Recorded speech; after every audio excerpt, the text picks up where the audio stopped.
YCP అగ్రనాయకత్వం కానీ senior నాయకులు కానీ వారి ఎమ్మెల్సీ సభ్యులు కానీ గవర్నర్ గారి ప్రసంగం పత్రులు చించేయడం కానీ లేదంటే వారు ప్రత్యేకించి డిమాండ్ మాకు ప్రతిపక్ష హోదా ఇవ్వాలి అనేది చాలా బలంగా మాట్లాడుతూ వచ్చారు.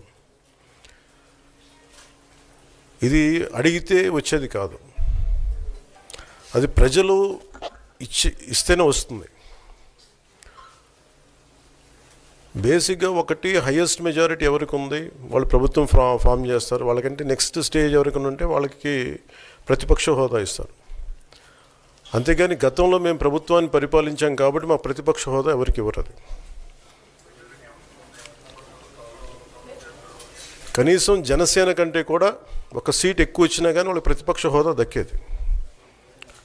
ఈ రోజున ప్రభుత్వంలో second largest party Janasena.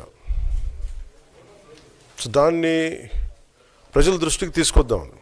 YCP నాయకులు వాళ్ళు చేస్తుంది ఏంటంటే మాకు ప్రతిపక్ష హోదా ఇస్తే తప్ప మేము అసెంబ్లీలో అడుగు పెట్టాం లేదంటే ప్రసంగాలను అడ్డుకుంటాం అని, ఇది సరైన మెసేజ్ బయటికి వెళ్దాం. ఇది సరైన విధానం కూడా కాదు.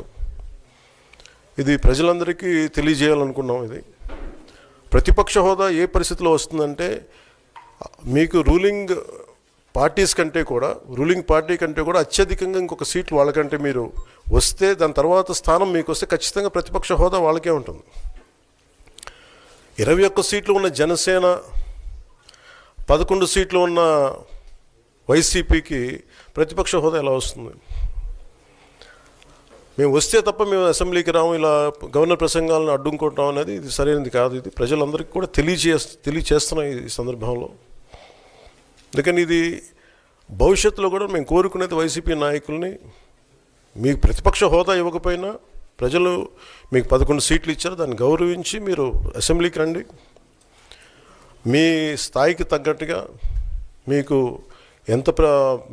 మీకు ఎన్ని ప్రశ్నలు అడగాలో దాని తగ్గట్టుగా ఇస్తారు మీకు. ఇవన్నీ దాటి మన స్పీకర్ గారు కూడా చాలా గౌరవంగా వాళ్ళు 11 సీట్లు వచ్చినప్పటికీ కూడా చాలా గౌరవంతో ఇంతకాలం వాళ్ళకి ఇస్తూ వచ్చారు. ప్రశ్నోత్తరాల సమయంలో కూడా ఆయనకి ఇచ్చారు. గతంలో కూడా ఇవన్నీ ఆయన రావడానికి కూడా ఆయన ఎలా రావాలి ఏం చేయాలి దానికి కూడా చాలా ఏమాత్రం ఇబ్బంది పెట్టకుండా గతంలో కూడా చేశారు. ఫస్ట్ మీరు మనకి గవర్నమెంట్ ఫామ్ అయిన తర్వాత కూడా వీటిని దృష్టిలో పెట్టుకొని వైసీపీ కొంచెం హుందాగా వ్యవహరించాల్సిన అవసరం ఉంది. వైసీపీ నాయకులకు కూడా మీకు బాధ్యత ఉంది.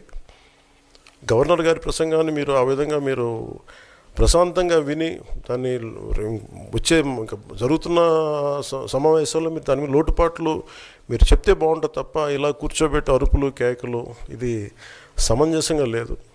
అంటే అర్ధాంతరంగా ప్రతిదానికి అసెంబ్లీలోకి రాగానే గొడవ పెట్టుకోవాలి, దేన్నైనా విభేదించాలనేది ఇది చాలా లో లెవెల్ ఆలోచన విధానం, లో లెవెల్ స్ట్రాటజీ. అది ప్లీజ్ మీరు అప్గ్రేడ్ అవ్వండి, మీరు అప్లిఫ్ట్ చేసుకోండి, మీరు కూర్చోబెట్టి డెమోక్రటిక్ ప్రాసెస్కి గౌరవం ఇవ్వండి. మనస్ఫూర్తిగా వైసీపీ నాయకులకి ఇది నా విన్నపం, నా విజ్ఞాపన. This what I would like to say. And నిజంగా కావాలి అంటే మీరు ఈ 5 సంవత్సరాల్లో మీరు ప్రతిపక్ష హోదా మీకు రాదు, అది మీరు మెంటల్గా ప్రిపేర్ అయిపోండి. 11 సీట్లతోటి మీకు ప్రతిపక్ష హోదా ఇవ్వబడదు, రాదు. ఎందుకంటే ఇట్ ఈస్ చంద్రబాబు గారు, గౌరవ ముఖ్యమంత్రి చంద్రబాబు గారు డిసైడ్ చేసేది కాదు, జనసేన డిసైడ్ చేసేది కాదు. దానికి రూల్స్ ఉన్నాయి, దానికి రెగ్యులేషన్స్ ఉన్నాయి, నామ్స్ ఉన్నాయి. ఉదాహరణకి నేనే మన కేంద్ర ప్రభుత్వం ఫార్మేషన్కి మేము వెళ్ళినప్పుడు పార్లమెంటరీ లీడర్ని మనం కూర్చున్నప్పుడు ఎన్డీఏ పక్ష నాయకుడు ఎన్నుకోవాలనుకున్నప్పుడు నేను నాయకుల స్థాయిలో నేను కూర్చున్నాను. అదే నేను ఇక్కడ మంత్రిగా ప్రమాణ స్వీకారం చేసేటప్పటికి నన్ను ప్రధానమంత్రి గారి పక్కన నన్ను కూర్చోబెట్టలా. నేను డిప్యూటీ సీఎం అయినప్పటికీ కూడా అది మంత్రి హోదానే కాబట్టి తిరిగి నన్ను మంత్రులందరూ పక్కనే కూర్చోబెట్టారు తప్ప ప్రత్యేకంగా నన్ను అక్కడ కూర్చోబెట్టలేదు. అంటే very specific rules and regulations నడుస్తాయి. ఉదాహరణకి పొద్దున కూడా స్పీకర్ గారు ఎదురొస్తే నేను అసెంబ్లీలోకి అడుగు పెడతా ఉంటే స్పీకర్ గారు ఎదురొచ్చారు. మనకి వచ్చి ఆయన కూడా ఆయనతో పాటు రండి అని వెళ్తుంటే ముందుకు తీసుకెళ్తుంటే నాకు అనిపించింది, సార్ ఇది డిప్యూటీ సీఎంకి ప్రోటోకాల్ ఉండదు, ఓన్లీ ముఖ్యమంత్రి గారు, స్పీకర్ మనకు కౌన్సిల్లో ఉండే చైర్మన్ ఆయనే మీరు చేయాల్సింది తప్ప ఇది మేము ఉండేది కాదని చెప్పి నేనే వెళ్ళిపోయాను. ఎందుకంటే మేమే ప్రోటోకాల్స్ బ్రేక్ ఎందుకు చేయమంటే మాకు లేని ప్రోటోకాల్ మేము అడగం.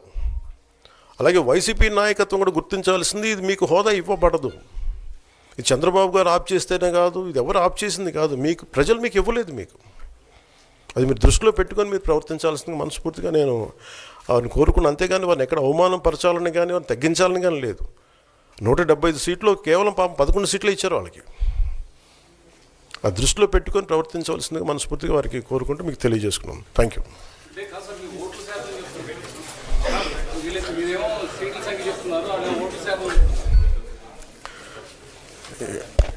ఇప్పుడు ఫస్ట్ అప్పుడు ఏం చేయాలంటే సార్, అప్పుడు జర్మనీకి వెళ్ళిపోవాలండి. ఇప్పుడు జర్మనీలో ఏంటంటేనండి, నేను జర్మనీ రిజల్ట్స్ కూడా ఏదో వచ్చినాయి చూస్తా ఉన్నాను. ఎలక్షన్స్లో 25% వచ్చిన హైయెస్ట్ పర్సంటేజ్ ఆఫ్ వచ్చిన ఓటుకి ఇన్ని ఎంపీస్, ఇంత అసెంబ్లీ స్థానాలు ఉంటాయి వాళ్ళకి. 5% మించి తక్కువ వస్తే 5% ఓట్లు మిగతా వాళ్ళు పంచుకుంటారు. మనకు అలాంటి బెనిఫిట్ మనకు లేదు కాబట్టి మన రాజ్యాంగంలో లేదు. వాళ్ళు మంకు పట్టు పడితే they are free to go to Germany. Thank you.